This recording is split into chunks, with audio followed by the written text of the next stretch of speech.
Hello, girlies! Welcome back to Gigi's Senior Series, where we take a senior you may or may not know and ask her about her experiences in high school. I'm Girly Jenelle, and today our topic is going to be about racial perceptions. We have a lovely girly girl, Jenelle, here with us today. So, hello, Jenelle. Hello, hello. How are you? I'm great. How are you? I'm good. What is your ethnicity, or how do you self-identify? I identify as black or African American, but more so when people ask me, it's just black. Have you experienced any racial discrimination? I think discrimination as in where I'm limited to be able to do stuff, not so much, but I think perceptions, yes, definitely. How has your race shaped your perception of high school? I feel like not at all. In terms of interacting with other people, race is not really a big deal. Of course, I connect with other people my race more than I do of other races, but it's not necessarily a limiting factor to interact with other people.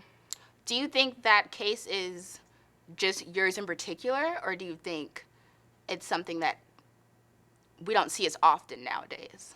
What do you mean?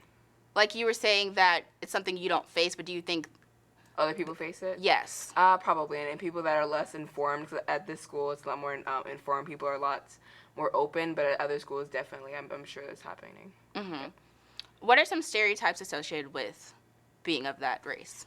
For being a black woman, it's mostly like you're loud and ignorant, and you're not really good at academics, but you're more so really good at sports. Mm-hmm. So that's more of the stereotype for females, or black females. So not only are we of the black race, which is supposedly like the more dumb race, then we're the females, which are supposed to be loud and boisterous and ratchet and stuff like that, which is not true.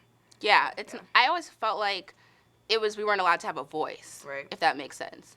If we're too demanding or too loud, then we're aggressive. Right. And if we're not enough, then you're trying to be something you're not trying to be. Yep. So that's what I always found very interesting. Yeah, or ironic, if that makes more sense. Does your race hinder you in any regard? I don't think it hinders me, except rather that it kind of I would say supports me rather. I think as being a black woman, it kind of forces me to work harder because I know that I'll have to face these boundaries. In order to overcome these boundaries, I'll have to work harder. So I think my race has actually supported me to pursue my academics a lot more vigorously than I would if I was anything else. Right, and I know, come back to me, but I felt like, especially I was in a bunch of classes where I was either the only person who was of that race or female and of that race at the same time. So I felt like I always had to like kind of do better, if that makes more sense. Right, I know, kind of make sure that the stereotype people have is not actually going to be legitimized. Yeah, like if I'm the only way you're going to see this race as being, I want to make sure that it's in a positive light. But positive is like subjunctive. It depends on what those stereotypes are. Does being a black female have advantages? And if so, can you explain them, and if they have disadvantages as well? Advantages? I'm thinking all these advantages are kind of just to myself. Like people think that as a black female you're not smart, like the stereotypes before, but you know as a person that you are smart, and so you kind of have that edge where you have like the secret card, like you're a wild card because you have these traits that someone would expect. So that's kind of an advantage.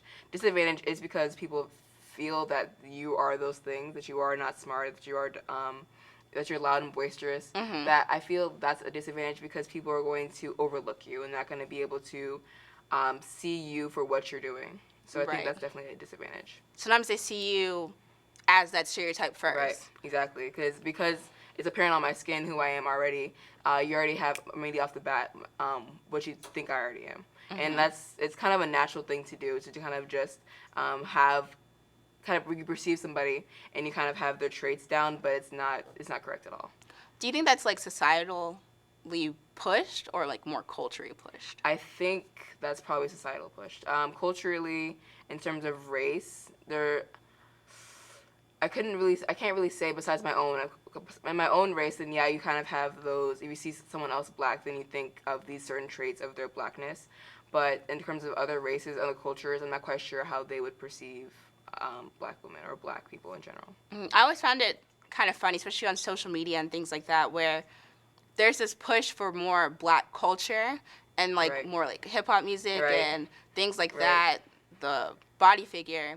but there's not a love for Black people. Right. It's kind of, I had actually did an essay on this last year called Cultural Appropriation, where you take traits of another culture, but you don't recognize that culture, and that's happening a lot more frequent, like even not for Black culture, but for Japanese culture, for Eastern Asian culture, for South Asian culture, taking those kind of cutesy things about certain cultures and utilizing them for pop culture, but not saying, hey, this is from this culture, this is who it's from, and not kind of giving that minority the recognition.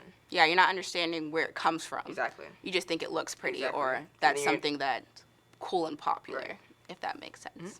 I understand completely, yeah. Well, thank you, Jenelle, for everything. Thank you so much for having me. Thank you for watching, Girly Girls. This has been Go Girls Senior Series. Stay tuned for the next episode.